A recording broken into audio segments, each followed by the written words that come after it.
namni maal jedhee maal jedhee maayyoo maal jedhee bisa maal jedhee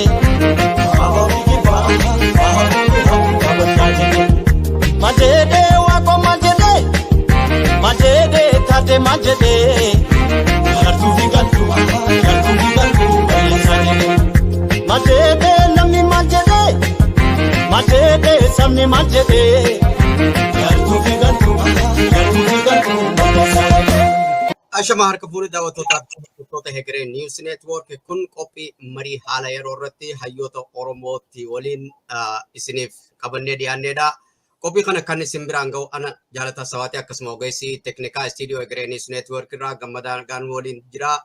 Egaa hanga xumura keenyatti nu waliin turaa isiniin jechaadha. Warreen gama gadaa bilisummaa chaanal saatalaayitii irra nu hordofaa jirtanii fi akkasuma Hegeree News Network YouTube isaatii fi akkasuma Facebook isaatiin laayik godhuun sheer godhuun akkuma qophiin keenya battalatti isin bira gahu sheer wal biraan gahaa isiniin jechaadha. Gara marii keenyaatti adoo hin dabarre gaa hayyoonni keenya kan arraan tana waliin marii gaggeessuuf deemnu hayyuu seenaa Profeesar Mahammad Hassanii fi akkasuma hayyuu siyaasaadha Profeesar Asaffaa Jaalataati waliin gaa baga nagaan dhuftanii isiniin jaa baga nagaan walitti deebine. Siyaasaa biyya sanii mee yeroorraa yerootti tajijjiiramaa jirtu tana haram deemaa jira haalli biyya sanii.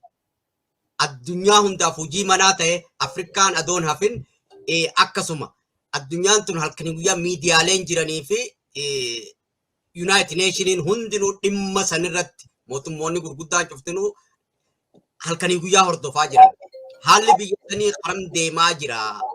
Galatoom gaafii keetiif jalataa. Haalli biyyaa maali biyyatam dubbatta? Itoophiyaa yoo taate biitti diigamaati jirti. Lafaa kaateen diigamne waan amata sadii Abiy Ahmad irratti hojjete Itoophiyaa duriin deebisa je'eeti tanuma jirtuu addaan facaas lola eegalee ummata Oromoo irratti lola eegalee amata sadii kana keessatti miidhaa wasana hin qabneetu ummata keenya irra gahe. Qabeenyi ummataa hedduu kamancaa'e. Har'aan tana irra guddaan namaa hin beeku malee yoo xiqqaate nama 100,000 tokko maddisi tokko 150 mana hidhaa jiraa ja'an. Maal jechuun Oromiyaan mana hidhaa taateef ummata keenyaaf cufarraahuu ibidda kana maqqabsiisu warri hidhame san kuma meetana laala wareegama qeerootiin Abiy silxaana irra bahee ka dura isaan mangaa je'ee arrabsee isaan balleessuu hidhateeti lafaa ka'e. Dantaan bituun kaan qaxaratee kaan mana hidhaa kaan ajjeesee kaan daggalan naqee kana gartee lola wasana hin qabneetu deema jechuudha. Mana hidhaa keessaa guuraniiti bar halkan wahuma dhugaatiin dubbadhaa beeka. Daggala geessanii ajjeesuu qofa kan hin ta'in ta duraati seera nama mootummaan takka qabdee mootummallee jechuun hin danda'amtu. Jarri faashistiin kun qabanii harka isaanii jiru baasanii ajjeesuun hin danda'amtu. Seeraan fakkeeffatanillee baasaniiti ajjeesanii sanbira dabranii mataa irraa muranii harka irraa muranii miila irraa muranii daggala keessa facaasanii bara. Maaliif tana godhan? Ummata sodaachisuuf qeeroon akka baareed namtichi du'e sunis eenyu akka ta'e beekamuun akka hin dandeenye bineensaatu nyaata garte. Toon kiraayimii wasana hin qabne kiraayim against humanity kataate kana bira dabraniiti ummata keenya manaa wajji waan takka ta nama ajjeesanii harka muruu miila muruu Minilikilleen hin goone dargeen hin goone Haayilasillaaseen hin goone Mallas Faan hin goone waan haaree Abiy jalatti as ba'e jechuudha. San bira dabranii manaa wajji ijoollee dubartii dhiira gubuu eegalanii bara. waan even zamana xaalaanillee hin tahin maaliif intana cufayya mootummaan amma jirtu tun mootummaa naftanyaati. Naftanyaan sisteema sir'aata jechuun sisteema mootummaa baddu takkana badduu takkaan jirtu tun mootummaa illiitiin amaaraa sammurraa qabanii kokkee qabanii deemanii isaantu harkisa. Dabiraan jirtu namni Abiyyi laala kun nama dhumteef inni gama isaatiin nama dhumteef waa takka illee gatiin qabu. Laalsiifiin gabaabsaa biiti it failed state jaan afaan Ingiliziin biyya badde diigamte biyya seerri keessan jirre biyya namni galgalaa ganama yoo waa lolaan gama karaa cufaan amatuma tokkoo fi cinaa dura tokkoo fi cinaa odoon hin gahin in fact yogguu lolli Tigraay irratti ta'u addunyaan ni dhageessa. Oromoo irratti kan ka'e amata sadii dura kan itti ture. Ka Tigraay amata tokkoo fi torbaan tokko moo lama waan akkasiisan. Isaan connection cimaa waan qabanii jecha nurra waan organized ta'anii jecha mootummaa turanii beektaa ummata mootummaa ture. Ummata istiraakchara bal'aa lafarratti hidhate addunyaa irratti hidhate. Namni isaanii ummata keenyarra dammaqan jechuullee hin danda'amtu keenyarra organized ta'an wal dhagaan wal jala yaa'an walirratti cichan magaalaan an keessa jiru kana keessa nama 40 nama isaanii ka qabeenya qabu qabeenya cufa dhiisanii biyya galanii dirree lolaa keessa jiran kun achitti lubbuu isaanii wareegan jechuu barbaadeeti.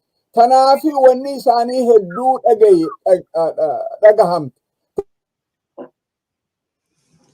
Kateenyaa hedduu bakka takka geenyee dhagahamuu eegalte daranuu dhagahamaa deemte. Si gabaabsuuf mootummaan amma jirtu tun mootummaa diigamaa jirti. Harka 100 waan diigamaa jirti. Dirree lolarratti Abiyyii fi warri isa mars warri sirna Minilik deebifna ja'an sirna du'e qabrii keessaa baasanii sirna qabinsa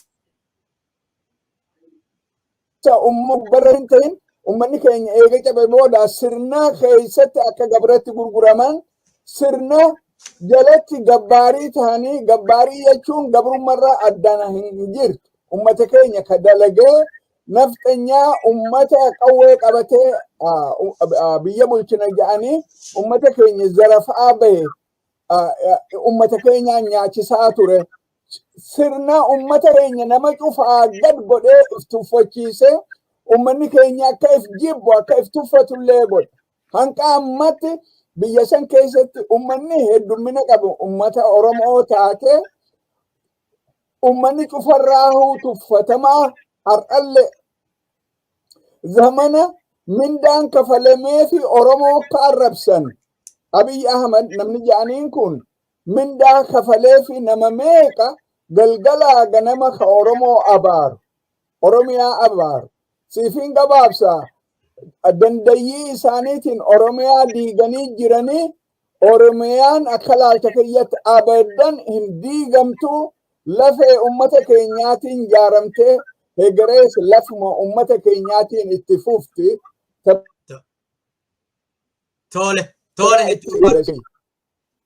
Tole itti ulfaadhu. Mee Profeesar Asafaa gama keessatti dhufaa gaafuma sanii wal fakkaattu akkuma Profeesar Mahammad kaasanitti mootummaan ni jirti jechuun ni danda'ama. Addunyaan ummata isaanii lammii isaaniitiin achi keessaa bahaa jechaa jirti. Mootummoonni akka Ameerikaadhaa biyyoonni Awuroopaayis akka Kanaadaanis hundinuu ummata isaanii lammii isaanii akka achi keessaa bahan karaa kaaniin nagaya jedhanii nagayummaadhaaf gidduu deemaa jiranii. Haalli biyya sanii fuulaa mataa dhabeeti jira. Haala akkana jiru kana keessatti Oromoon qophii akkamirra jiba if dandamachiisuufis Oromiyaa akka isaan dhabamsiisuu barbaadan tana dhabamarraa hambisuufis uummanni Oromoo maal keessa jira alaa fi keessaan. Akkuma Profeesar Mahammad jedhe mootummaan kun kuftee boolarraa gadarraa jirti.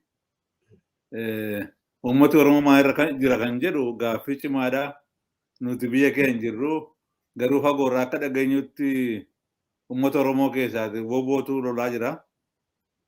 Woboo qofaatu tocho'aa jira. Uummatni kaan immoo garri kaan Abiyyi bira goree joonja'ee jira. Garri kaan immoo waa inni yaadaa jiru hin beeknu fagoorraa jirra. Garuu namni mataa qabu namni dammaqee yeroo nama ka'ee lolachuun irra jirudha. Taa'ee waan eeguun qabu humni TDF fi woboon Finfinneetti dhiyaachaa jiru. Abiyyi immoo yoon kufee yoon deemee sanyii duguggaa waan hojjedhee fi shororkeessaa waggaa 3 fi nama baay'ee nama 1,000 ta'an kanan fixee ajjeesee gudeersisee iddoo hundumaatti duula banee waan jiruufi yoon asii tocho'ee nan gaafatamaa seera biyya lafaatti nan gaafatamaa kanaaf ammoo hin jirutti tocho'ee du'aa kan jedhuun tocho'aa jira. Uummata waan loliisaa tokko hin beekne uummata magaala keessa hiyyeessa iddoo hundumaatti qabee makiinaatti guuree dhaxanii lolchiisuu barbaada. Kun egaa maali? Namni kufuuf ka'e waa inni godhuudha. Waan carraa biraan qabu biyyi kan inni gochuun irra jiru amma isaa danda'ame nama hundumaa duulatti geessee akka isaan du'an akka isaan dhuman godhee ofii isaa hambisuu qofaadha. Ijoollee isaanii warri aangoo irra jiran ijoollee isaanii biyya alaa baafachaa, haadha manaa isaanii biyya alaa baafachaa, fira isaanii biyya alaa baafachaa, hiyyeessaaf nama sagalee hin qabne iddoo hundumaatti qabanii humnaan yuunivarsiitii keessa mana barumsaati guuraa. Karaa tokko immoo Oromoo akka dhaga'aa jirrutti halkanii guyyaa gadi guuranii akkuma Profeesar Muhammad jedhee ilma keetu woboo dhaqee itti dabalame fira keetu woboo dhaqanii gadi fuudhanii rashananii ajjeesanii bineensa nyaachisaa jiru. Keessumaa Salaalee keessatti gidduu kana waan ta'aa jiru baay'ee nama gaddisiisa. Jaarsa waggaa 70 ilma keetu wobootti dabalame jedhanii fuudhanii mana keessaa fuudhanii ajjeesanii iddoo hundumaatti Oromoo gadi guuranii ajjeesaa jiru.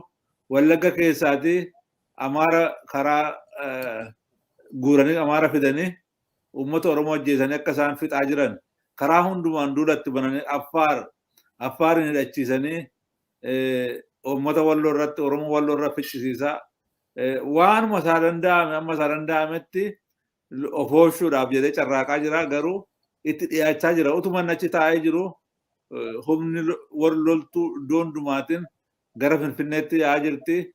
Kana biyyi wanta dhumateedha. Garuu wanti baduuf deemtu nama balleessiti. Nama balleessuun isaan oolu. Du'a gadhee loliisa gadhee fidaa jira.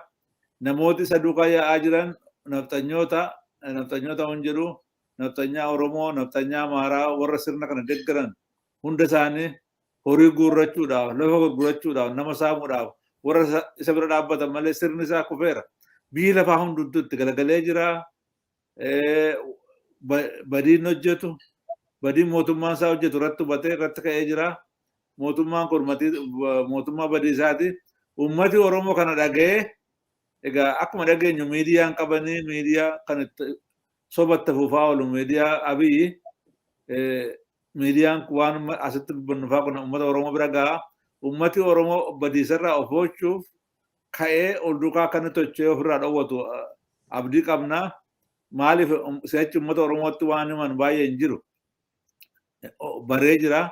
Bara baay'ee wanti isarra hubatee jira. Kanaaf wanti Abiyyi jala taa'ee du'aa fi roorroo eeggatu hin jiru. Ol duukaa ka'ee wobojjoon ka'ee mootummaa isaa ijaarrachuuf akka inni ol duukaa ka'ee loliisa godhu abdii qabnaan jedha. Tole, hedduu ulfaadhu Profeesar Asaffaa. Profeesar Muhammad gama keessaniin dhufa. Mee aduma isa kana keessaan baane adoo kaan ittiin dabarre karaa kaaniin ololli halkanii guyyaa miidiyaa addunyaatis balaaleffachaa miidiyaa harkaa qabaniin akkasuma uummata Oromootii fi saboota cunqurfaman adda addaa akka isaan mirga isaanii hin falmanne akka isaan humna lamaan ammoo waraana bilisummaa Oromootii fi warra TPLF kana walii galee mootummaa kana achirraa kaasuudhaaf qabsoo jiru kana karaa Finfinnee yaa'aa jiru kana imala deemaa jiru kana hanqisuudhaaf waan ifii godhaa jiran kana dagatanii ummanni kun waggaa 27 akkanatti ummata saamanii biyya saamanii qabeenya saamanii seenaa saamanii jedhanii namni biyyaan gaggeessa jiru gabbahee dubbataa jira dura dhaabbannu jedhanii isa kana hammam takka itti milkaawan lola xayyaaraa fi lafaan humna qabaniin guyyarraa yoo kun dhumees kaan dirqiidhaan ji'a tokkoof torbaan muraasaaf barsiisanii itti geessaa jiran kunuu dura dhaabbachuu hin dandahin drooniin hin hafin humni qilleensaa haa qaban hin hafin lola waggaa takka gaggeessaa jiran har'atti humna mirga isii barbaada gamtaa uummattee waraana adda bilisa baasaa Tigraay fi waraana bilisummaa Oromoo itti imalaa jiru kana karatti hambisuun ni dandahama maqa balleessuudhaan ummata kara kaaniin ummata isaan deeggartan jedhanii fixaa hammam takka itti milkaa'an jettee yaadda.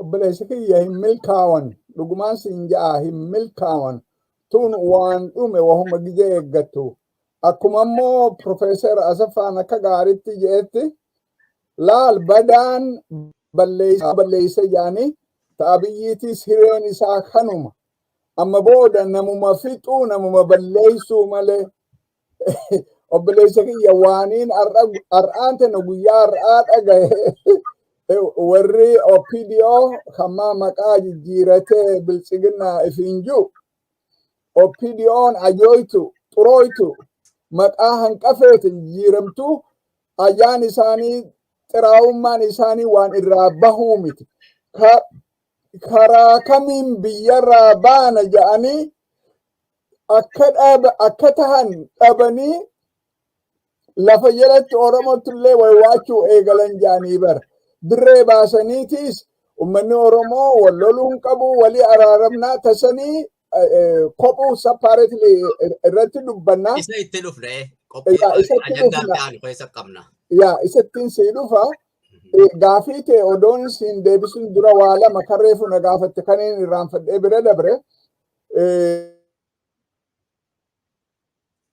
warri kan gaafa lola kana eegalamu lola Tigraay irratti eegalamu namtichi responsible silaa ta'e Abiyyi wajji dhaabbatee bara Afrikaan Union isaa wajji dhaabbatan laal waaniin amata meeqa dura 1983 barreesseen ammaan tana yaadadha waan Afrikaan Union irratti gaafa barnoota fixe waaniin barreesse Afrikaan Union waan ummata dhaabbatee miti kilaba pirezidaantoota military diktaataroota warra nama jeessee sultaana rabbe warra zarafumaaf jiraatu kilaba saniiti takka waan ummata godhanii hin beekan ammaan tanaas akkasuma waa hedduu Afrikaan Union irraa Afrikaa xiqqeessuuf kan hin ta'in dalaguma isaaniiti eega jaaramte amata 50 ol odoon ummanni dhumaa jiru biyya Suudaan keessattis Koongoo keessatti amma biyya teenya keessatti odoon ummanni dhumu mootummaa maddi dhaabbatanii bara tana mata qabachuun barbaachisa Afrikaa Unioniitu Oromoo dubbata gaafa Oromoon jabaate amma jabaachuu jiran dhugaa dubbachuuf qabsoon Oromoo takka bakka amma jirtu tana geesseen beektu alaa alatti jechuufiyya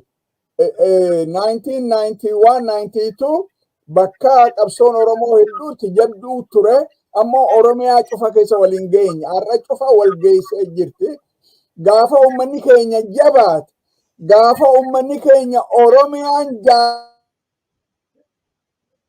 jaaramtee isa dura dhufe isin haqa qabdan jiru liidaroota Afrikaan Union matannaa qabadhu maal jechuu barbaadeet yoo humna qabaatte namni si dhaga humna qabaachuu baattu namni garagalees laalu hin jiru yoo duutees haajaan qabdi mootummaa Itoophiyaa jalatti tun waan harka 100 dhugaati beeku lubbuun Oromoo takkaa gatii qabaatteen beektu lubbuun ilma Oromoo intala Oromoo takkaa akka namatti yaadamteetuun beektu wanni amata 3 kana godhamaa bahees kanuma ummanni keenya gamaa gamana ajjeefama takkaa miidiyaan biyya sanii du'a ummata Oromoo dubbataniin beekan. Yoo namni tokkollee du'uu hin qabu jenna akkuma haqattu yoommoo lubbuun namaa maaraa takka baate dachii buqqaa bar dachii buqqaa bakka meeqatti ummanni Oromoo ajjeefamee ummata Amaaraatu ajjeefame jedhanii dubbatanii bar miidiyaan isaanii tana haasawa. Maal jechuu barbaadeet biyya san keessatti Oromoon gatii hin qabdu. Lubbuun Oromoo vaaliyuu hin qabu, gatii hin qabu. Hanqa fedhan ajjeesanuu. Tanaafi namtichi Abiyyi jedhaniin kun nama maraataa dhugumatti maraataa walgahii keessatti miliyoona meeqa ajjeefnee silxaan irra ture nama ji'uu bara. Tun warruma walgahii san keessa tureetu dubbata gartee. Warri namni miliyoona ajjeefnee silxaan irra ture ji'u diktaatarummaan tanaa asii hin jirtu. Faashistummaan duudu jechuudha lubbuu Oromoo waniin hin tuqeef laal Walloo keessatti special zoonii Oromiyaa keessatti drooniin galgalaa ganama ummata nagaa magaalaa nagaa keessa ta'an even baadiyyaa keessatti illee ummata Oromoo galgalaa ganama droon irra roobsanii fixaniimi isaan balleessumaa fidhatanii jiranii bara. Lubbuun Oromoo akka gatii hin qabne si garsiisa. Biyya Amaaraa keessatti TDF'n eegachi galan ji'a afurii ol ture eega eeriyaa san keessa galan. Yeroo takkaa fi lama drooniin bakka takkaa fi lamatti waa buusanii wattaaddarummaan isaanii miidhamanii eegas booda warri Abiyyi kokkee qabee deemuun illitiin Amaaraa noo achitti drooniin hin bu'u jedhanii dhiisan. Maal jechuu biyya san keessatti eeriyuma Oromoon keessa galtu keessatti droonni bu'a jechuu. Oromuma fixuuf jechuu bar. Tun waan as deemu tanaafi akkuma reefu Profeesar Asaffaan jetti tanii anis itti hidhau. Amma torbaan hanqa taateefu even torbaan ji'allee ji'a olillee yoo taate Abiyyi wanni hafte namuma ajjeesu kan cufarraa fixuu barbaadan ummata keenya tana matatti qabachuu nu barbaachisa. Har'aan tana ummanni Oromoo akka ummatatti sun waboo maddii karaa danda'u cufaan waboo maddii dhaabbachuun dirqama keenya. Ummanni keenya maas akka ummatatti ummanni tokko mana taa'anii manatti dhufanii mana keessa gubanii ajjeesurra dhufanii zarafanii manarra gubanii isaan zarafanii deemurra karaa dandahaniin if defend godhu barbaachisa. Ummanni keenya akka ummatatti yaadee noo dhuftanii nan asirraa nan kaaftan dhuftanii nan balleesstan ijoollee tiyya nu jalatti hin qaltan jedhanii ifirra loluu danda'u nu barbaachisa. Har'aan tana biltsiginnaan Oromoo bakka lubbuu if keessu dhabdeeti nama ergatanii bakka meeqatti dawwalanii bara obboleessa fi bakka meeqa dawwalanii Oromoon wal loluu hin qabdu walitti araaramte wayyaaneen baddu dhugaa baddu Profeesar Asaffaa meeqa katabe anis ar'idamii lama dura waan wayyaanee ummata keenya goote katabeetiin ture. Takkaa dhiifneen beeynu jechuu barbaadeeti takka.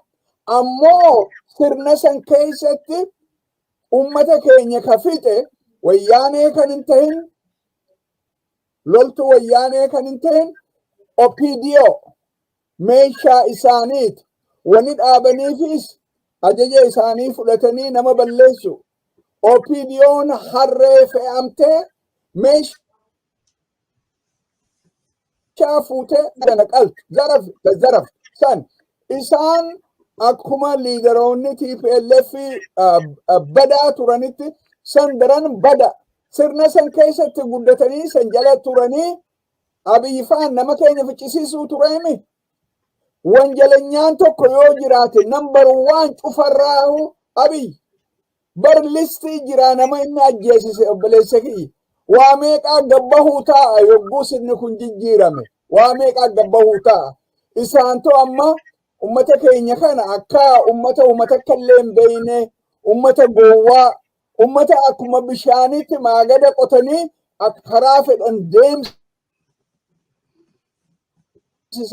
ummanni yaaduu qaba. Zamana wayyaanee ka ummata keenya miidhaa ture, zarafaa ture, hidhaa ture, kolaasaa ture warra OPDO'ti. Sun warra seeraa dhihaachuu qabaate. Jara kana warra badii ummata keenya irra fide tanaa jecha laachi ummata keenya yoo liidaroonni TPLF badii godhan ummata keenya irratti jarri OPDO isaan daran kanaa jecha ummanni keenya isaan addaan baasee laaluun irra jiru. Tole. Biltsiginnaa jechuun waan sirnaa miti bar hattuu waliin qabamti zaraafii waliin qabamti warra nama jeesaa bahe yoo ta biyya Amaaraatis fuute ta biyya biraatis fuute warra sirna dursan jala turanii bar ideolojiin qaban paartii miti waa takkallee pirogiraaman qaban warruma ajjeefneeti silxaan irra turra qof wanni isaan mataa qaban سلطان في قبيني زرف قبيني وتخن زرف كأورما وتبلي سكي سيفين قبابسا تناجتش أمني كينيا كان إفر دور كون بركما إساني تجي بربادي Tole, hedduu ulfaadhu. Profeesar Asaffaa Gama keessanii dhufa. Akka nama siyaasaa addunyaa tanaa fi akkasumas Afrikaatis irrattis barreessee irrattis hordofutti yeroo ammaan tanaa Afrikaa bakka bu'ee gola tokkummaa Afrikaa tamma Profeesar Mahammadin illee irratti tuqanii isaan sanis bakka bu'ee akkasumas United Nation illee irratti deeggaranii Obasanjoo jaarsi pirezidaantiin duraanii kana jedhee bakka bu'ee yeroo meeqa deddeebi'aa jira. Maqalee yeroo sadii moo meeqa dhaqee akkasuma Affaar dhaqee Oromoo namni bakka bu'ee kan inni dubbise Shimallis Abdiisaati jechuudha. Pirezidaantii Oromiyaa dubbisee je'eeti gabaasaa United Nation irratti gaafa dhiyeessu argina torbaanan lama moo sadii dura. Namni kun biyya san keessatti dhimmi siyaasaadhaa rakkoon isaa bu'urri isaa adoo hin qoratin nagayni inni buusudha. Nagaynummaan araarummaan ummanni Oromoodhaa keessa hin jirre. Jaarsi kun yeroo meeqatti karaa kaaniin addunyaallee bakka bu'ee dhimma Oromoodhaa achitti adoo hayyoonni Oromoo achitti mana hidhaa jiranu. Warreen siyaasaa san keessa umrii isaanii guutuu karaa nagaatiin gaggeessaa jiran akka Profeesar Maraaraa Guddinaa achi jiranu.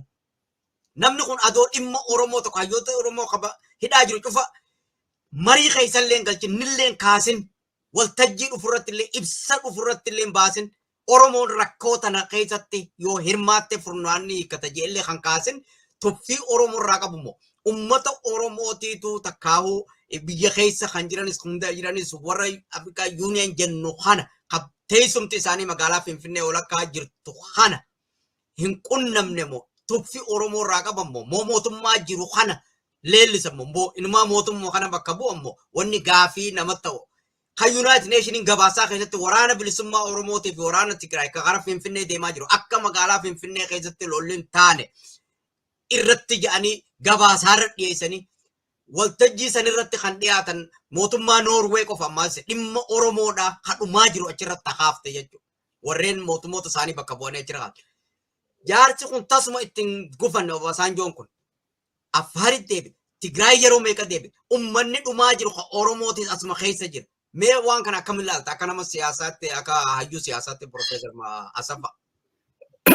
Profeesar Mahammad Fixeera Afrikaa Yuuniyeeniin dabo warra gaangisteerii warra Afrikaa xuuxan Afrikaa bitan achi keessa kan miseensi Abiy hiriyaa isaati warra Abiy warra nama ajjeesan warra nama hidhan warra nama saamantu Afrikaa Yuuniyeen jedhee walitti dhufee daboo ijaarrate. Isaan ijjinate sagalee irraa qabaachuudhaaf isaan loltee akka isaan biyya Oromiyaa keessa jiraanne gochuu danda'uu qabda. Dhimma Oromoon qabu jaarsi maal beeka jaarsi warri biyya lafaa kun hundi isaaniiyyuu afaanumaafatu olii gaddeemanii in araarsine malee dhugaa araara miti dubbiin isaa beektaa nama gowwoomsuudhaaf Diplomaasii isa jedhan nama gowwoomsuudhaafitu waan hojjenne akka hin jedhamneef afaanumaaf nurraan hafin jedhanii olii gad fiigaa jiran malee araara miti. Maal beeka ofiisaaf waa'ee Oromoo iyyuu hin beeku, waa'ee Itoophiyaan impaayirii iyyuu maal akka jira iyyuu hin beeku. Kan inni waa'ee Tigree iyyuu kan inni bareefi Tigreen ofirraa rukuttee Abiyyiin lubbuu morma qabdee naanitu maaloo Abiyyiin nu jalaan kuffinii Abiyyi kan keenya jedhee tolitti araarsuu barbaada malee waa'ee araarri kan jedhamu hin jiru. Araarri kan jedhamus hin jiru. Afrikaa Yuuniyooniin sobduudha. In fact isarra darbeerri warrunti biyya lafaa bushinan warri United Nations sobduudha. Dhimma wayiin qaban isaan dhugaa dubbachuudhaaf. Sirnuma jiru tuqsuu barbaadu. Akkan siyaana waan baay'ee irraa dubbisee argetti akka Abiyyiitti jiraatu.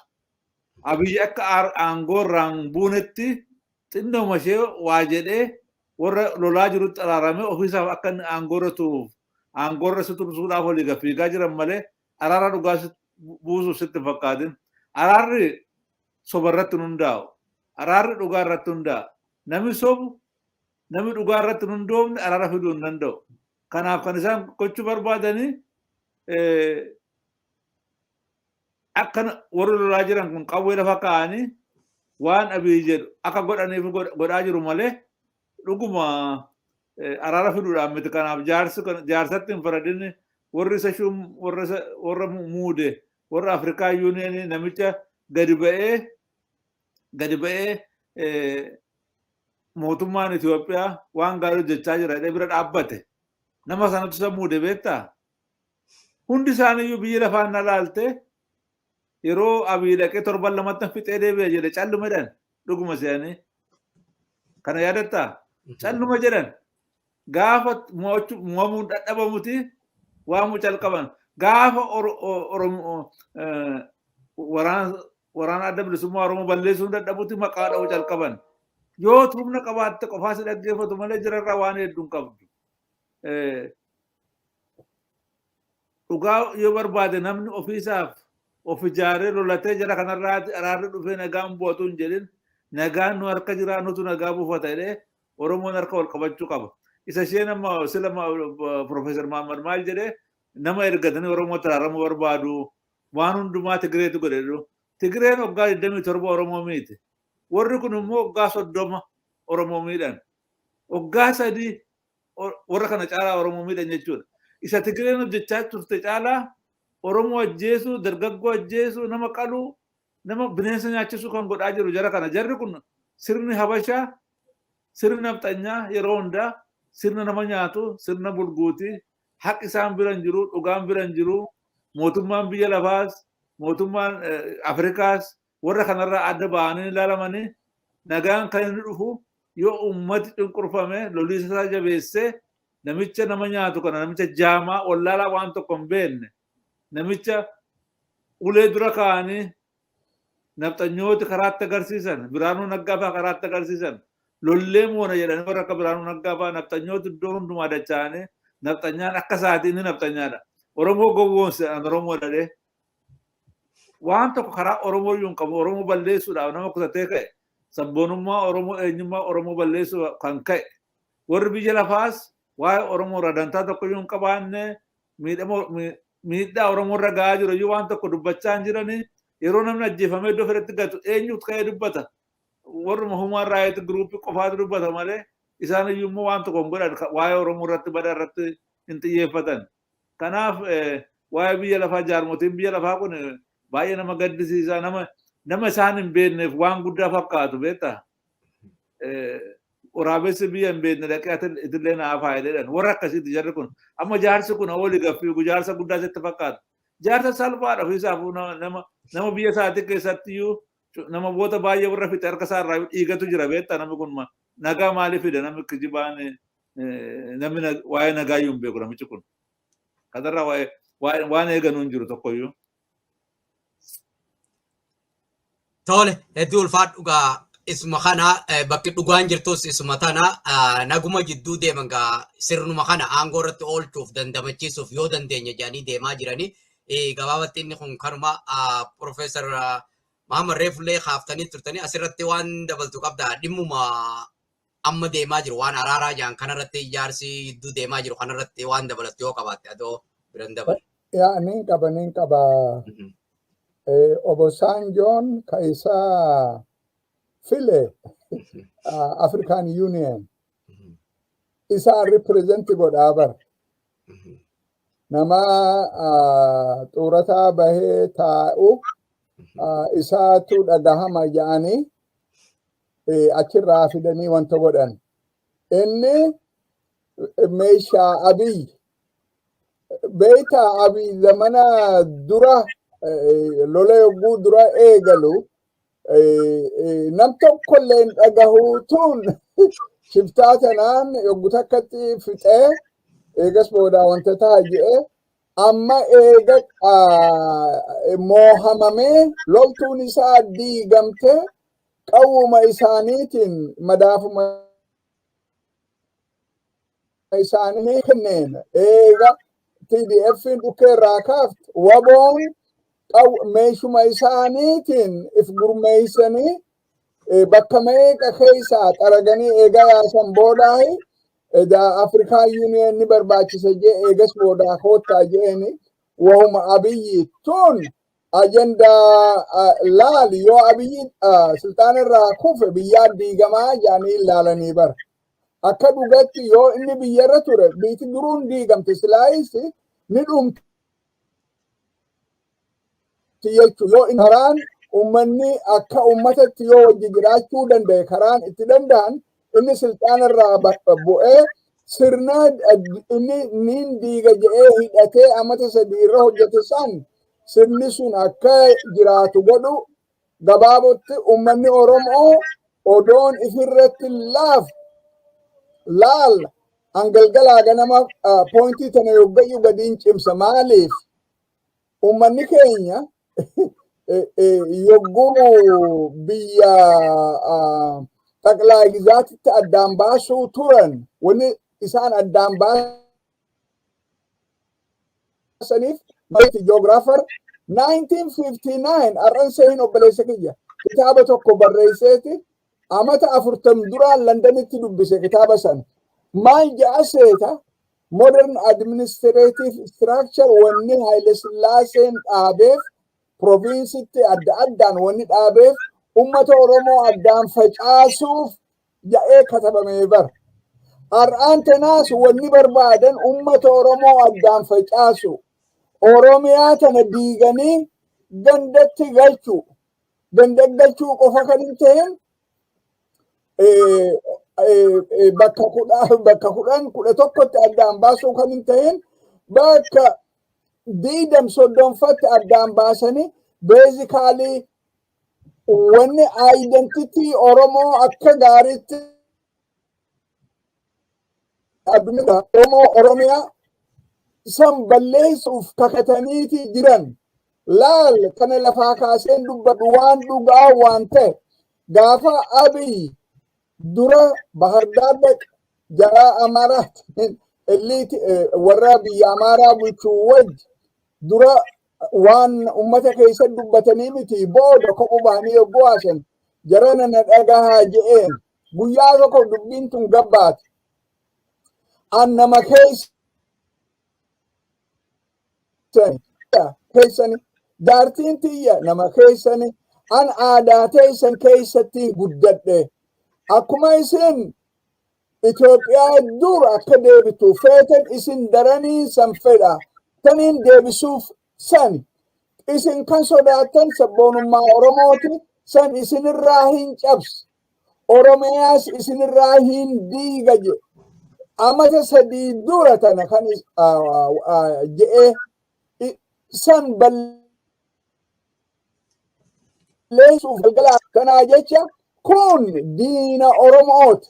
Ilmi namaa tokko ka sammuu qabu Abiy nama Oromooti abbaa gadaati sun waan sukkara ijoolleen sossoban ijoolleen yogguu boochu dur gaafa ijoollee turre yoo boohan sukkara nama kennaniiti waan akka kaandiifaa nama kennanii saniin nama callisiisan tun waan kijibaate harka 100 ummanni keenya kana beeku qaba warri biltsiginnaa keessa jiru OPDO waliin naftanyoota naftanyaa jechuun sirni sun sirna isaan itti guddatan jala dhalatan yoo karaa jaartiitiin yoo karaa haadhaatiin kar tokko wajji sirna naftanyaa sanii wajji walitti hidhaa kan deebisuu barbaadanii sani tana harka 100 dura dhaabbachuu barbaachisaa. Laal badii eegaa OPDO'n jaaramtee as maali wanna takka gaariin ummata keenya kataate way jirti waa takka illee hin jirtu badii malee waa takka illee hin jirtu bar isaaniitu garagalee Oromoof waa ta'a si sossobanii amma rakkoo keessa waan jiraniif ummata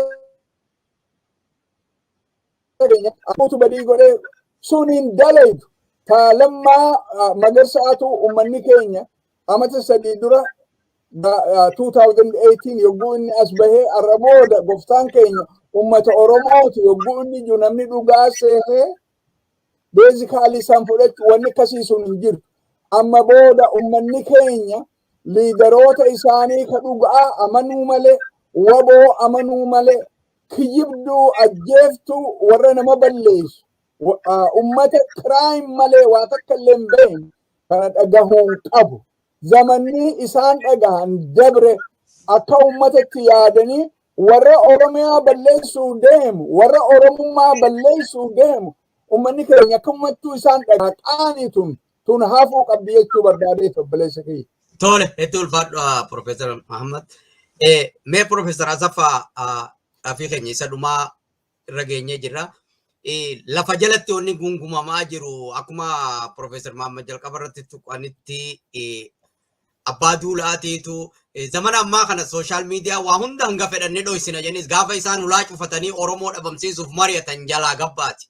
Siyaasaa fi arra sooshaal miidiyaan teknooloojiin bakka isaan itti eegan tana bira dabartee jirti. Cabinsa isaanii kan isaan silaa dhoysuu barbaadan kanallee addunyaa fi ummanni isaan silaa cabsuu barbaadan cufti durseeti irratti dhaga'ee irra qabsaawaa jira jechuudha. Saniif zamana hayni mul'ataa jiru keessatti isaan haqa dhoysuudhaaf tattaafataa jiranii. Mee lafa jalatti abbaa duulaa afaan Oromoo wal ajjeesuun qabdu. Oromoo waliigaltee warri qawwee qabu warri gaara jirus dhaabanii TPLF takkaa'uu juntaa waliigaluurra nuti waliigallee Oromiyaan akkan cabne dura dhaabbachuu qabnaa. Mootummaan kun akkuma jirutti tahee waan juusanii fi jidduu deemaa jiran. Mee Oromoon yoo duuba deebinee kan yaadannu taate waliigaltee Asmaraadha. Tanutti ilmaan abbaa tokkooti afaan tokko dubbannaa gallee waliin fixanna jedhanii jaarmaya adda bilisummaa Oromoodha. ABO akka sammutan adoo achiin dhufin irratti shira dalaganii eega seenanii shira irratti dalaganii haga ammatti kaan guranii mana hidhaggalchanii kaan manaa gabba'uu dhoorkanii waan fedhan hojjetan jechuudha. Ummanni Oromoo inni kun kaleessa waan kaleessa ta'e kanarraa maal barataniiti arra obbodiyoo takkaahuu sirna ummata Oromoo harcaasaa jiru kanaan Oromoo wal ajjeesuun qabdu jedhee walii galuudhaaf takkaahuu yaalii godhamee asirratti maal jettan akka hayyuu siyaasaatti?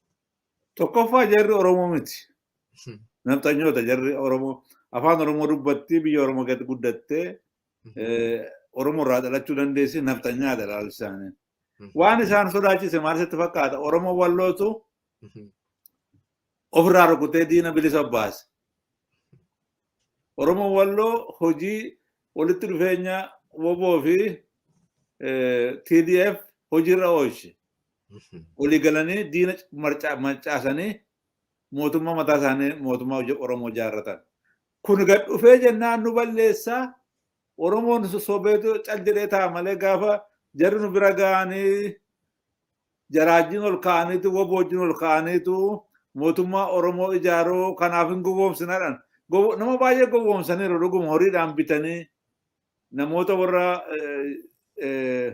yartuu yaadi isaanii yartuu ta'e warra ilaalcha Itoophiyaa machaa'an horiidhaan bitanii nama ittiin Oromoo gowwoomsaa turanii nama baay'ee karaarra jallisaniirus akka yeroo WBO'n biyyatti galee hojii lolisa calqabee warri kun hiikkachuu qabu warri kun shororkeessituu jedhanii Oromoo nama Oromoo warra jargii ta'e warra waan hubatin Oromoo irra lolatu irratti kakaasaa turan. Ammas akkasuma gowwoomsine waa argannaa dha nama gowwoomsu malee jarri dhimma Oromoo hin qaban. Oromummaa kan raggaasisu afaan Oromoo dubbachuu an Oromoo dhachuu miti. Oromummaa nama tokko kan Oromoo godhu dhimma Oromoo dhaabbachuu, uummata Oromoo jaallachuu, uummata Oromoo du'arraa eeguu, fedhii uummata Oromoo tiksuu, biyya Oromoo tiksuu, Oromoof dhaabbachuudha. Namni kan hojjennu hunduu diina Oromooti.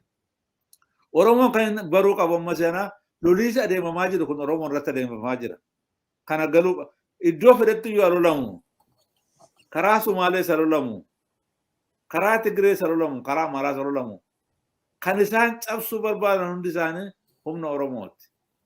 Humni Oromoo kuni yoo gadi ba'ee hojiirra oole cabsuu hin dandeenyu amma gowwoomsinee tooftaa fedheen kaan waa nyaachisuudha akkuma Profeesar jedhe shukkaara kennuufiidhaan horii xinnoo tokko kennuufiidhaan nyaata xinnoo tokko kennuufiidhaan ofitti sossobachuu kaan ajjeesuu isa keessaa beeku immoo ajjeesuu kaan propagaandaa sobaan ati Itoophiyaadha si malee namni akka Itoophiyaa jira asitti Itoophiyaa ijaaranii gowwoomsuu kun hundumtu soba hunduu kan lolamaa jiruufi sabboonummaa Oromoo balleessuu Oromummaa balleessuu uummata Oromoo cabsuu caccabsuu ganda gandatti gashuu akkami walitti galgalee ol nyaatu gochuu kana booddee Oromiyaa kan jedhamtuuf Oromummaa kan jedhamu balleessanii uummata Oromoo kan jedhamu kana wandaqaaf garba godhatanii bituu barbaadu.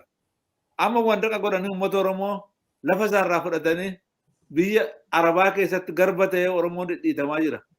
Iddoo hundumaatti biyya alaarratti faca'ee Oromoon dhidhiitamaa jira. Kun maali? Biyya isaarraa fudhatan. Ammas kanumatti fufaa jiru hundumtu warra lolaa jiru kun. Keessi keessaa adurree keessi bineensaa jedhan. Hundi isaanii Oromoo irratti lolaa jiru. Oromiyaa irratti lolaa jiru. Lafa Oromoo irratti lolaa jiru. Aadaa Oromoo balleessuudhaaf, Oromoo cabsuudhaaf balleessuudhaaf lolaa jiru. Yeroo hundaa yeroo barbaadan kottu fira taanaa jedhu. Yeroo barbaadan hin ajjeesu. Kan hundumaa hubachuu qaba Oromoon. Kan hundumaa baree istiraatejik friendship gochuudhaan yeroo barbaachisaa ta'etti abbuma fedhe jiru dhaabbatee diina isaa rukutaa garuu eenyummaa eenyuyyuu irraanfachuun irra hin jiru. Kanaaf akka uummataatti harka ol qabatee ijoollee isaa wajjin dhaabbatee lolachuu qaba. Yoo Oromoo ummati Oromoo du'uunsaan oolu itti rorrifamuunsaan oolu lolachaa yoo du'e garuu goota ta'a. Akka amma ummati Walloo akka isaan garaa nama ciibsan karaa bananiiru bilisummaadhaan. Ummata Walloo irraa baratee ummata Oromoo akka ummata Walloo kanatti kutatee ka'ee diina tokko tun gabbarin karaa danda'ame hundumaan qawwee argachuudhaan karaa danda'ame hundumaan loluudhaan ijoollee isaa wajjin dhaabbatee abbaa biyyummaa isaa raggaasifachuuf qofa qabaa. Gowwoomsaa namni sobdu kana soba TV irraa reediyoo irraa karaa hundumaa karaa kaadiree karaa wattaadaraa itti afuufamaa oolu kana soba ta'uu isaa baree jabaatee biyya isaa bilisummaa isaa walabummaa isaa gonfachuuf yeroo inni ka'u amma. Kanaaf of gowwoomsuun hin barbaachisu.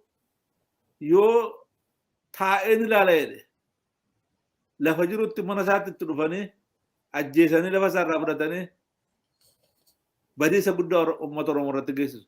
Namooti Tigree irratti Tigree fi Amaarri ol fakkaatu. Aadaan isaanii wal fakkaata, afaan isaanii wal fakkaata, amantii isaanii wal fakkaata. Warri Tigree irratti kan hojjete Oromoo irratti immoo maal kan hojjetu baruu namarra jira. Jarri kun bineensa nama nyaatu, nama qalee fixu. Abiyyi googgana warra kanaati. Abiyyi nama bineensi illee fira isaa jaallata. Innis akkuma bineensaatu Amaara jaallatee Amaara isaa wajjin uummata Oromoo fixuudhaaf qophaa'ee jira. Kanaaf uummata Oromoo baree of eeggachuu qaba, of hambisuu qaba. Namni isa eegu hin jiru yoo ofii ka'ee lolate malee ka'ee loladhu uummata Oromoo. Namni Tigreen uummata isaa gadi yaasee lolachaa jira. Amaarri uummata isaa hunda isaa yaasee lolachaa jira. Oromoo qofaadha kan taa'ee woboo bilisa na baasadee taa'ee ilaalaa jiru. Uummata akkasii kun likkii miti. Sirrii miti. Akkuma warra kaan innis tocha'ee ol duukaa tocha'ee dubartii jaarsa ijoolleetu hin jedhin akka uummata warra kaanitti ol duukaa harka wal qabatee loluu qaba. Yoo kanan goone lolisi kun isarratti dhufa isatu gadi faduudhaaf deema. Asirratti Profeesar Dhiifam yaada gaariidha kaaftan. Yaada lamaatu kan deemaa jiru jira. Isuma kana waan isa xumuraa ta'eef akka itti dabaltee Profeesar Mahammadis boodara dhufee ol godhuun barbaada. Tigiree TDF fi WBOn walii galuun ammallee warra Oromuma keessa tahee warra ija biraatiin laalaa jiru jira. Adoo akkuma isin kaaftanitti Tigireen uummata sii guututti hiriirsitee jirtu. Akkasuma Amaarinis adoo addaan hin hafin haala jirullee itti hirmaatee adoo hiriirsanii jiranu. Duulli kun cuftinu duulli uummata waraanummaa bira kuteeti uummata guutuu saba isaanii guutuu waraana godhanii lafa Oromiyaa tanarratti bakki isaan irratti as deemu. Bakki isaan ija baatan ka'achiin Tigiree waliin wal lolaa jiran milishaan Amaaraa asiin seenee magaalaa Finfinnee bulchituun baajata asitti kannitee lafaas kannanii fi as deemanii Oromoo gataa jiran jechuudha. Adoo achiin onna godhoo jiranu. Isa kana uummanni Oromoodhaa akkuma isin kaaftan kanatti walii galtee TDF tanaan tamma Tigraay waliin godhan tanaan yoonii fi obdiyoo tana takkaawwan warra amma sirna jiru kana qulqulleessanii Oromiyaa tana qabatanii humna waraanaa hanga miliyoona 510 yooniif gadhaabbatan yoo leenjifatan muuxannoo qabaniin warri arra adoo gaara jiranu adoo riphee loltummaarra jiranu humna hammanaa leenjisuu danda'an gargaarsa uummanni Oromoo godhe ka addunyaan gargaarsan godhin gaafa Oromiyaa tanuma amma akka naannoo jettu tana dhuunfatan uummata Oromoo kan akkuma jirru kun hirmaachatti hirsanii miliyoona 5 hanga 10tti gaafa humna Oromiyaa eeydu gadhaaban inni kun bu'aadhaa miti warra saniif akka deebisaa ta'uuf warra akkuma obbodiyoo lammadaatti wayyaanee walitanii wayyaaneen humna qabdii jedhan humna isaan arra hiriirsanii deeman tana laalanii beeysa kanarratti akka waa jettaniin barbaada. Oromoon lamaffaa OPDO kan jedhamtu nama jala deemtu of keessa baasuu qaba. Maaliif galtuun abidda fiddee dhufti Oromootti. Galtuun abbaa fedhe yoo taatu afaan fedhe yoo haasoftu uummata Oromoo miila ishee ciruu qaba Oromoo keessatti. Akka isaan Oromoo keessa hin lenne yaada isaanii waan isaan qaban hundumaa balleessuu qaba. Kana jechuun amma Tigiree fi Oromoon kan olii galan mootummaan nafxanyaa uummata kana fixuudhaaf jenna jedheetu awaajii baase. Dhumaatii irraa afaan beeknedhanii ol duukaa dhaabbatan dhimmi isaa kanuma. Oromoonis dhumaatii irraa hambisuudhaaf Tigireenis dhumaatii irraa of hambisuudhaaf. Kana booddee waan dhufu situ beeka abbaatu beeka. Akkuma uummata keenya walloo qawwee isaa fudhatee jabaatee biyya isaa irratti abbaa ta'aa jiru. Uummati Oromoos akkasuma jabaatee biyya isaa irratti abbaa ta'uudhaaf hidhatee ta'uu qaba malee gantuunis afaan fedhe haasoftu Oromoo keessatti iddoo qabaachuun irra hin jiru. Galtuuf gantuun Abiyyuu duukaa dhaabbattus, galtuuf gantuun iddoo biraa kajeeltus, galtuuf gantuun Sumaalee bira dhaabbattus, galtuuf gantuun eenyu bira illee na dhaabbattee diina Oromooti uummata Oromoo duukaa dhaabbate warra kana akka isheen lammaffaa miilli ishee uummata Oromoo keessa hin dhaabban. Oromoo jechuun kan inni Oromoon baru afaan Oromoo dubbachuu miti ka'anii waa Oromoo dubbachuu miti. Oromoof maal goote? Wallaansoo Oromoodhaaf maal goote? Uummati Oromoo kan dhumne maal goote? Woboo bira maal dhaabbatte? Nama waa tanjabilu waa hojjetu uummata Oromoodhaaf ta'uu qaba. Kana malee afaan Oromoo dubbachuudhaaf an Oromoo jechuun hin ga'u kana booddee nama Oromoo jiraachisuudhaaf Oromiyaa jiraachisuudhaaf ummati Oromoo akka jiraattu dubartiin Oromoo dargaggeessi Oromoo jaarsi Oromoo kabajamee akka jiraatu gatii baasuu danda'u qofaadha Oromoon. Kanarratti hundaa'a. Kana malee an Oromoo hidhattee afaanumaan ol gaddeemtee waan tantaan hojjechaa oolte an Oromoo hidhachuun ga'aa miti kana booddee dhaabbateera. Kanaaf ummati Oromoo ilaalchi isaa ilaalcha Oromummaa kan calaqqisu Oromoof kan dhaabbatu Oromiyaaf kan dhaabbatu diina abbaa fedhe ta'u Oromoo keessaa isa dhufu alaasa dhufu iddoo fedhe dhufu ofirraa rukutee ofirraa dhaabuu qaba. Diinarraa illee waa barachuu danda'a namni Tigiree irraa illee waa barachuu hin danda'amu. Akka isaan jabaatanii diina isaanii ofirraa quncisanii gatan kan uummata Oromoo kana caalaa gochuu danda'a yoo jabaatee ka'ee. Kanaaf amma ijoolleen Oromoo goototi Oromoo kutatanii warri kaan biyya Oromiyaa hundumaa faca'anii jiru. Isaantu bilisa na baasadhee taa'ee eeguun hin ga'u. Isaan duukaa ka'ee isaan ijjiin akkuma warra kaanii ol duukaa tocho'ee akkuma Tigireen godhaa jirtu. akkuma maarree godhaa jirtu akkuma Sumaaleen godhaa jirtu ol duukaa dhaabbatee abbaa biyyaa ta'uudhaaf lolachuu qaba. Namaaf loluudhaaf tocho'uun irra hin jiru Oromoon. Namaaf loluudhaaf nafxanyaaf loluudhaaf nafxanyaa biyyi duukaa dhaabbachuu dhiisuu qaba. Warri sun diina Oromooti agarsiisaniiru. Oromoo ajjeesuudhaan fixuudhaan agarsiisaniiru. Uummati Oromoo biyya isaa ta'aafi akkuma warri kaan ol duukaa dhaabbatan ol duukaa dhaabbatee biyya isaaf loluu qaban jedha. Amma utuu yeroon hin turin amma koo qaba uummata Oromoo. Tol hedduu ulfaadhu hedduu galatoomi. Profeesar Mahammad isuma kanarratti atis waan gammachuu galatoomi gaafii ta'e gaafii hedduu abbaa duulallee maqaa dhooytee beektaa. Lafa jalaa wayii jira akka yeroo hedduu yes naa galte siifin itti dhufa yeroo hedduu maqaa namaa avoiding godha kanuma Abiyyi qofa rakkoo amma jirtu tana ummata keenyatti inni waan fideef bofa yogguu jeessan mataa keessa dhawan jaaniimi ummanni keenya inni bofa ummata keenya balleessuuf uumame ta'uu tana namni kabaruuf abbaa duulaa nama isarraa ka isa jaareehu abbaa duulaati eenyu kanadhii gammadaa ajjeesis namni hedduun hin beekuu bar wayyaaneen jeneraalonni wayyaanee qabaniiti isatti kennan eenyu ka dhabamsiif bakka inni itti awwaalamallee hin beekuu bar hin beekamu kana ummanni keenya gaafachuu qaban ar'aantena ummanni Oromoo loluun qabu taa'ee dhumuu qaba. Oromiyaa odoon abbaa duulaa arkuu diigamteemi manaa wajji yogguu gubatu abbaa duulaa achi jiraami ni beekaami. Dhaqee Abiyyi noo dubbiin tun naman baaftu hin jooni hanqa har'aa callisee du'a ummata keenya zamana inni pirezidaantii ture jeneraala ture duyda duubaa wahalleehu ka sossoosu isaa 2017 2016 irreechatti yogguu namni dillisuun dhumu waa takkallee wahijaani hin jennee bar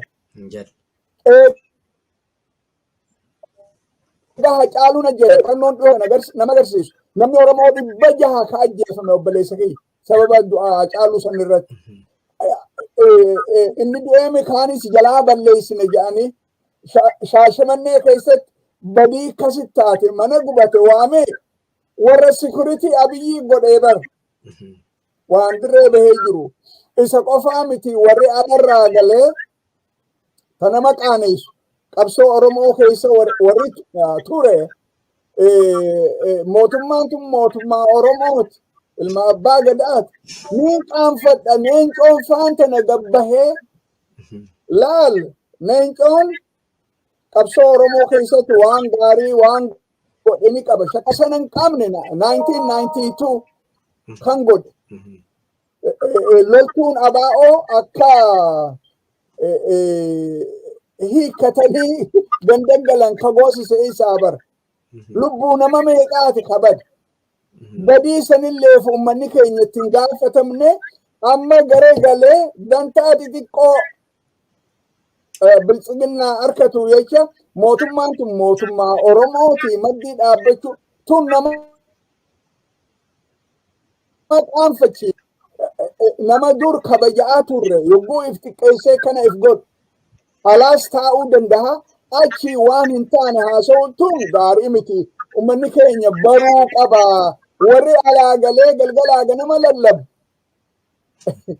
isaan mindaa kafalamaaf sanumaa akka isaa iyyaa bara obboleessa kiyya waan biraati miti ummanni keenya akkasi baru wanni reefu Profeesar Asafaan jee waa hedduu babbareedduu tana gammachiifte ta'uu qaba maal jeenaan yogguu Dabra Birhaan qabamte booda ummanni Oromoo akkuma Walloo keessatti ka'ee sodaan isaanii lafaa kaateeti miti bar tan biltsiginnaa nama baaraganii ummata kan nurraa qabbaneessa ka'uuf deeman kokkee isaanii qabu barbaachisa warra isaan qale warra dachii irraa ummata keenya kaase ka zarafe kana kokkee isaanii qabanii meeshaan magaalaa keessa kan galle waboon dhoorkitee qeeroon dhoorkitee ani mootummaa tana hanqaaftee umrii isii gabaabsu jechuu barbaadeeti. Laal Profeesar Asaffaan Tabiraa riili harka 100 dhugaateen jedhe lolli biyya keessa deemu kun ummata Tigraay cabsuu barbaadan. Maaliif illiitiin Amaaraa yoggayyuu babal'achuu kan isaan barbaadan bar ummataa miti dachii bar.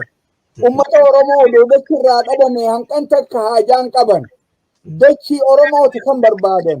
Bakka birattis ammaan tana karaa Gambeellaa addayyumattuu isaan dachiitti babal'atan jecha ummanni keenya laal qabsoon godhamtu quftunuuhu humna Tigraay qabsuuf kan itti lafaa kan Oromoo immoo diiganii balleessanii Oromiyaa bakka meeqatti addaan baatee amma booda wanni identitii Oromoo barsiisu Oromiyaa on maappii addunyaa irratti mul'atu san addaan facaasanii eegas booda ummanni nuti ganda galchanii akka ifii wal nyaatan godhu ummanni keenya kana harka 100 diduu qaban karaan didaniinis if defend godhuu qof waboo maddii dhaabbachuu waboo jabeessu addunyaa kanarratti ummanni ifirratti lolle yoggayyuu ni miidhama namaa gartaa qabeenyi isaanii zarafama namummaan isaanii mulqama irraa fuudhama ni tuffatama. Kanaafuu Abiy ilmoo namaa kakka isatti kijibaan jiru. Dippiloomatiin maqaa nama dha'uun gaarii miti. Afaanii baafateeti namtichi kun pathological liar. Wanni isa keessaa bahu kijiba malee waa takkalleen hin jiru. Takkaan sii kennamee tanuma dhugaa tadirree baatee jirtu. Haati isaa Amaara ta'uu isaatu himate. Dhuguma haati isaa Amaara. Sun inni ittiin gaafatamtu. Haati isaa Amaara taatus rakkoo takkallee hin qabdu. Miidiyaarra bahee guyyaa 4 kaniin gurra kiyyaan dhagaye. Haati tiyya Salaale, haati tiyya Galaan, haati tiyya Abbichuu. Haadha Oromoo 4 himate. Falma Oromoo maal jechuun kun naggaadee kijiba addayyu yogguu eeriyaa takka ta'e bara haati tiyya asirraa ija. Ummanni keenya kijiba isaa kana waa takkalleen dhugaan afaaniin baatu namticha kijiba malee waa takkallee hin qabne kijibaan samirra baasanii akka inni silxaana barbaadu illiitiin Amaaraa baraniiti yeroo gabaabaas isa meeshaa godhannee yoo Oromoo nurraa cabse Oromiyaa nurraa diige hanqa taaneefu obstineeti eegas booda kararraa Me Profeesar Mahammad asirratti gaafa galma calanqoo dhaqe waan manguddoonni bahaa galma calanqoo keessatti inni jee takka na yaadachiifte waan warri iskoortiin jee maaliin jee rabbi Oromoo Harargeetiin kakadhe jee gaafa inni ayyaan laallattummaa adda addaa achirratti waltajjii san irratti agarsiise ummanni nuti nu keessaa baatee jirtaa jedhanii dirree fuula dura dhaabbatanii itti himan san na yaadachiifte. Dhuguma bar kijibaa wasana takkallee hin qabne tagaafa sanii an iskoortiin jee jimmatti iskoortii jechuun akka kijibaa bar paarlaamaa keessatti laal gaafa inni karaa Rashiyaa deemu paarlaamaa keessatti dubbateeti warri paasapoortii biyya alaa qabdan warri miidiyaa qabdan achi keessa ka miidiyaa qabu paasapoortii biyya alaa qabu Joohar namoonni beeku. Warri iskoortii qabdan asii nu rabbashinaa woorniingi itti kennee galgala ajajeeti akka inni ajjeefamu ajajee deemee bar. Sana akkamittiin bare lafaa kaasee hin barree bar madda dhugarraa laal security chief ajajeeti deemee tarkaanfii ilaana godhanitti rabbiin hin goone namtichi san booda namni cimaan gaafate geetaa'ee enee millaa darga ajajameetii jedhe. Eenyu ka isa ajajuu danda'u? Abiyyiimi. Kun namticha security chief maaliif tana goote jennaanin an choisin qabu yoo anaatu du'a yoon intala wanta godhuu baadhe kun namtichi nama bada kun maalin ummanni keenya abiyyi Oromoo abiyyi mootummaa Oromoo kana waan amata sadi ummanni keenya odoon ifin sostof mootummaan isaatis awwaalamuuf teessi awwaalanii mootummaa isaanii ijaarachuu siifin gabaabsaa mootummaa isaanii ijaarachuu akkamitti ijaaratan humna cimtuu ijaarachuu yoo humna qabaatan ollaan si kabaja ummanni naannoo ta'e jiru si kabaja maaliif ummanni bal'aan akka Oromoo Afrikaa keessatti bar ummata bal'aa kabajaa biyya san keessatti xiqqaa guddaan ka ummata Oromoon tuffanne ni jira xiqqaa guddaan hin jiru bar tokkolleen akka ummata namaa gadi tanaa jecha ummanni keenya karaan kabajaatti arkachuu danda'u biyya isaa ijaarachuu humna isaa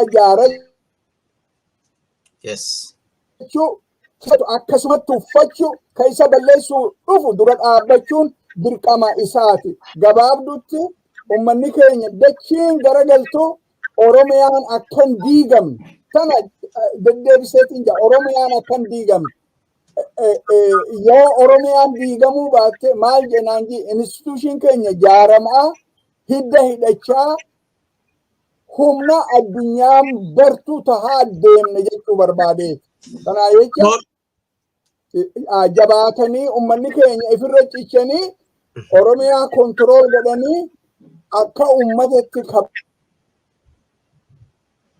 kabajamanii taanii jiraachuu danda'an jechuu barbaadeeti. Dhiifama yoon hin heddummeessu. Tole umrii dheeradhu hedduu ulfaadhu. Qophiin keenyas asumaan xumurarra keenya jira dhaamsa uummata Oromoo alaa fi keessa jiran akkamitti akka waraana bilisummaa Oromoo har'a arginu kana caalaa humnaanis qabeenyaanis itti hirmaatanii akkamitti akka jabeessuu qaban akkamitti akka galmaan gahuudhaaf imala amma deemaa jiru kana galmaan gahuudhaaf maal godhuu qaban irratti dhaamsa maayyii lamaan wal duraan duubaan akka uummata Oromoo alaa fi keessa jiraniif dabarsitan Profeesar Asaffaa.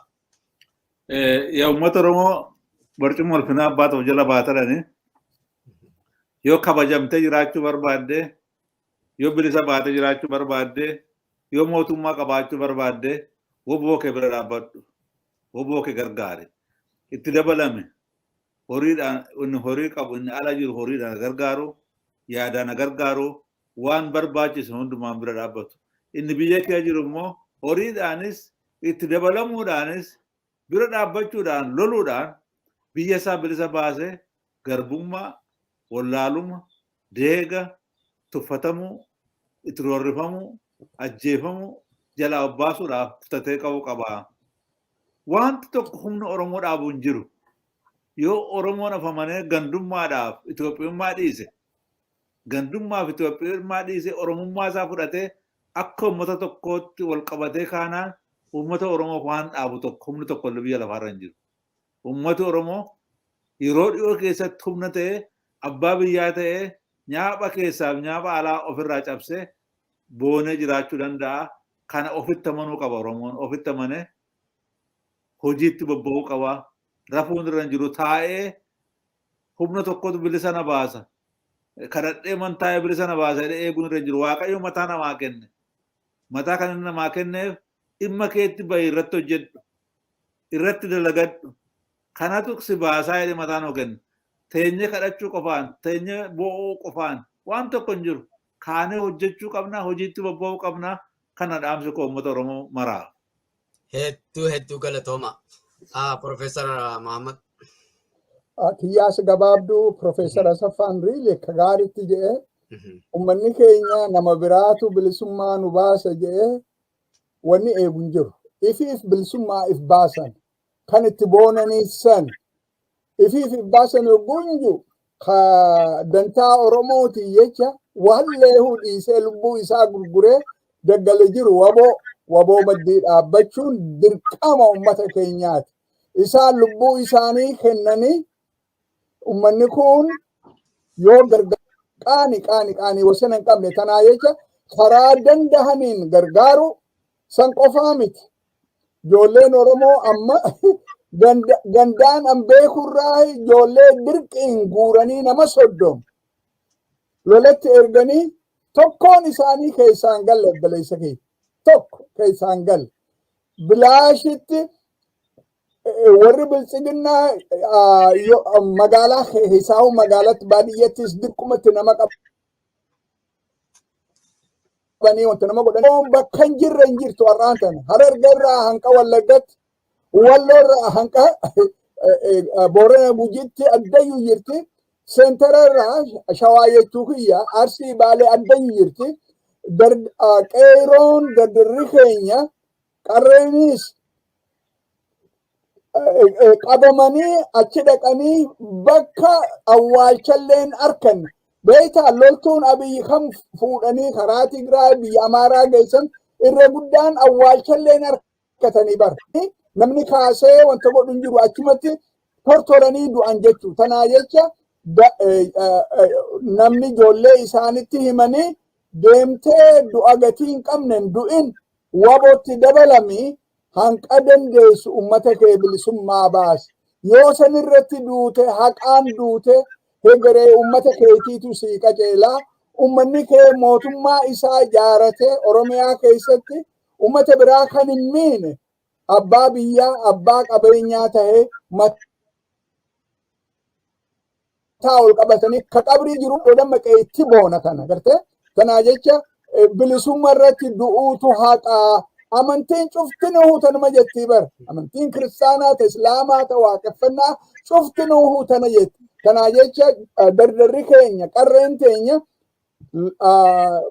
biltsiginnaaf meeshaa ta'anii akkan duune namni danda'u manguddoon cuftinuu lafa jalatti hima ijoollee keessan gorsa haa wabot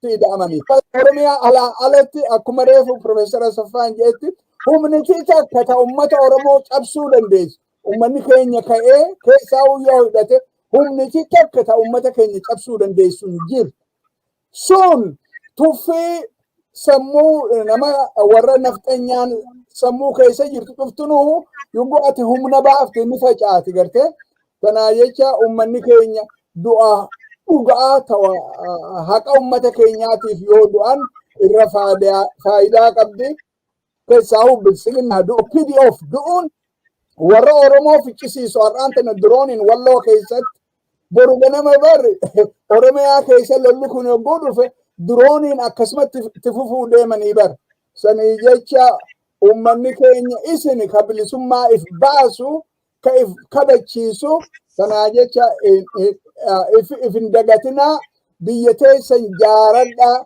biyya OPDO'n diide deebisaa jaaradhaa moo'anii abbaa biyyaa taatanii abbaa qabeenyaa taatanii na xiqqaa guddaan isin kabajee jiraachuu dandeessan jechuu barbaadeeti.